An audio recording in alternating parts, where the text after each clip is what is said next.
Quand j'ai approché le Prométhée moderne, j'avais en tête une histoire d'horreur avec une bête immonde et colossale qui ne parle pas. J'imaginais son front trop haut avec un clou qui lui tient le crâne fermé. J'imaginais bien sûr cette addition de Charon qui veut du mal au genre humain. Je me souviens, j'allais partir en voyage. Comment pouvais-je partir sans un livre? J'ai regardé dans ma bibliothèque et je trouvais mon exemplaire un peu trop poussiéreux. Je le lorgnais un peu et je me disais qu'une histoire d'horreur me tentait bien. Je passais mon doigt sur la couverture, trop de poussière s'y était accumulée. Son tour venait. Frankenstein ou le Prométhée moderne appartient à ces livres qui m'ont marqué au point que je me rappelle précisément l'endroit où je l'ai ouvert pour la première fois. C'était en une chambre d'hôtel, la vue donnée sur les montagnes du Jura. J'avançais dans mes premières pages jusqu'à y trouver Victor Frankenstein, et je regardais et mon livre et les montagnes, un peu sous le choc de la coïncidence. Je cherchais donc l'ombre du personnage sur les hauteurs, car il me disait qu'il y était lui aussi. C'est à cette croisée des mondes, parmi le sien et le mien, que nous nous sommes rencontrés. Bien sûr, je me méfiais un peu de lui. Toutes les images qu'on avait mises dans ma tête le dépeignaient comme un savant fou. Un féroce scientifique que la curiosité empêchera toujours de souffrir la moindre contrariété.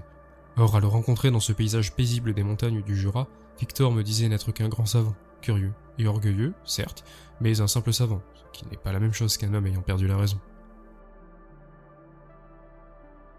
Mais il semblait enfiévré, précipité, anxieux.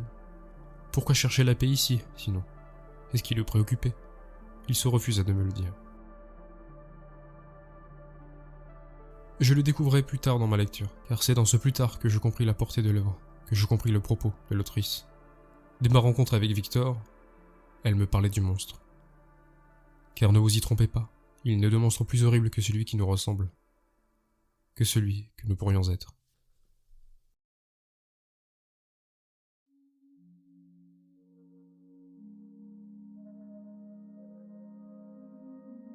En quelque sorte, Victor est l'allégorie fantasmée du scientifique. C'est celui qui se prend de passion pour le savoir, pour la compréhension de ce qui l'entoure. C'est celui qui veut aller au-delà de sa nature. Car ce qui motive Victor, c'est plus qu'une quête de connaissance. C'est une quête de transcendance. Après tout, je dirais du scientifique qu'il pose des questions et propose des réponses qui toutes deux tutoient le secret d'un dieu cryptique ayant donné des lois à la nature qu'il a inventée. Le scientifique, et Victor plus encore, c'est l'arrogance de chercher à comprendre ce dieu faiseur de monde. Par ailleurs, la science excite souvent l'imagination. Moi le premier, qui me figurait au départ la science que sous l'apparence d'une blouse et de laboratoire aux murs carrelés de blanc. La science, c'est une folie que de se croire capable de comprendre ce qui nous dépasse, de résoudre définitivement les secrets de la vie, et pourquoi pas ceux de la mort. Celui qui veut savoir, c'est celui qui aspire à devenir plus grand que sa nature. C'est donc celui qui se renie. Car outre la curiosité inhérente aux scientifiques, il faut aussi parler d'arrogance.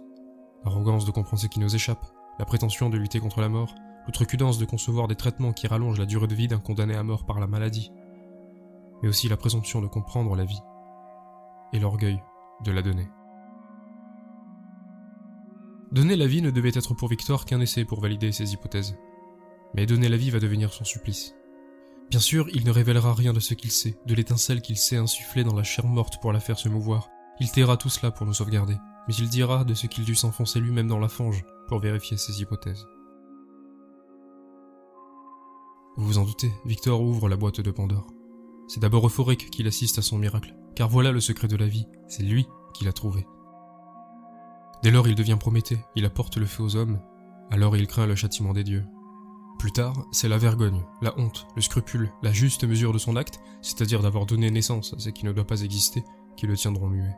Parce que Victor a donné naissance à une chose abjecte, qui n'aura d'autre nom que sa créature, cette créature qui l'abhorrera, cette créature naïve pourtant qui ouvrait les yeux pour la première fois, innocente de l'envie même de vivre, et dont Victor imposa la naissance. La créature s'était mise à respirer, à bouger, à le regarder. Sa création le dépassait. La créature rappelait à sa conscience que l'Ibris a un prix. Ce prix, c'est de lui échapper. Et la créature lui échappa. Puis, tout lui échappa. L'épouvante pour celui qui chérit le savoir, c'est le déraisonnement, c'est la perte d'essence et des repères, c'est sentir le sol de la raison qui se dérobe. Cette créature difforme, artificielle et donc ignoble, c'est le déraisonnement. Il faut bien de la folie parfois pour mieux accepter son sort. Voilà qu'on touche du doigt le savant fou. Victor, savant, il l'était déjà. C'est le trop savoir qui l'a rendu fou. Et puis vient la peur. La peur de soi-même. Il lui fallait revenir en arrière, oublier. Il lui fallait se détourner de sa créature. Il lui fallait fuir.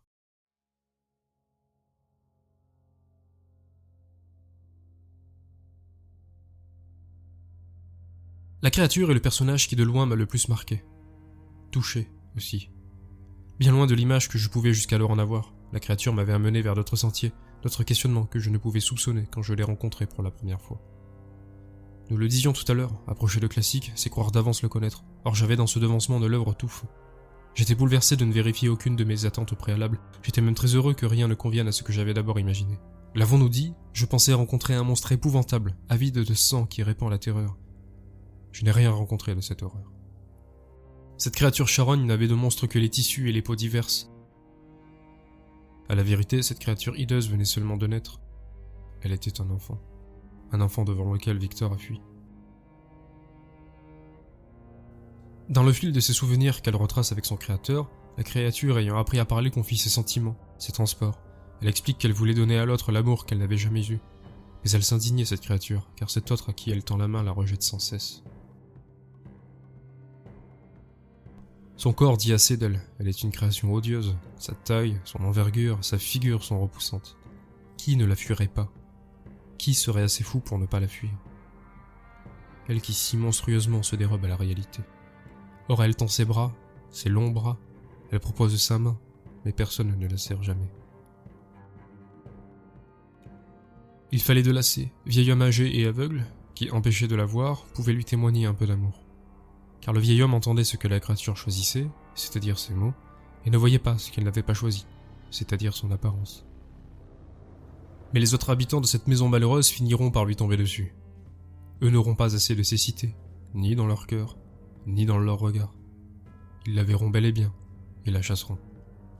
C'est là, à cet effleurement de l'amour, que la créature se voit précipitée dans un pendant de haine.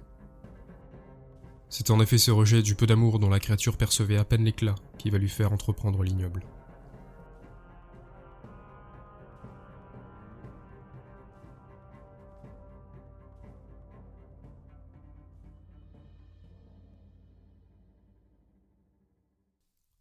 À la fin du livre, le lien m'apparut avec une telle force que je décidai d'un coup. La relation de Victor et de sa créature, c'est celle de l'artiste et de sa création.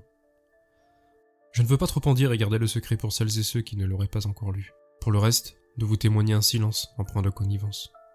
Mais je résumerai la chose ainsi. Tuer son œuvre ou se tuer soi-même n'est pas un dilemme pour le créateur. C'est, me semble-t-il, le lot de ceux qui créent, le lot de ceux qui trempent leurs plumes ou leurs pinceaux dans l'encre de leur cœur et qui écrivent sur leur peau, le lot de ceux qui se mettent tout entier dans la création de leur ouvrage.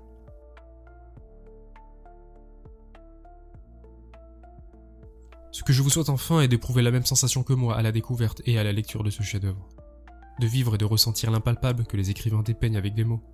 De vivre et de ressentir au-delà de cette formule magique que font les auteurs de leurs phrases. De voyager un temps dans l'altérité et de sentir son cœur se serrer en fréquentant ces personnages qui sont en vérité un miroir. Un miroir où l'on se voit soi-même, mais avec d'autres couleurs, d'autres habits, d'autres pensées. Un miroir fabuleux de notre vécu, un miroir empreint de symbolisme, de métaphores et d'évocations que sont les endroits imaginaires. Alors, ne me reste plus qu'à vous souhaiter un bon voyage.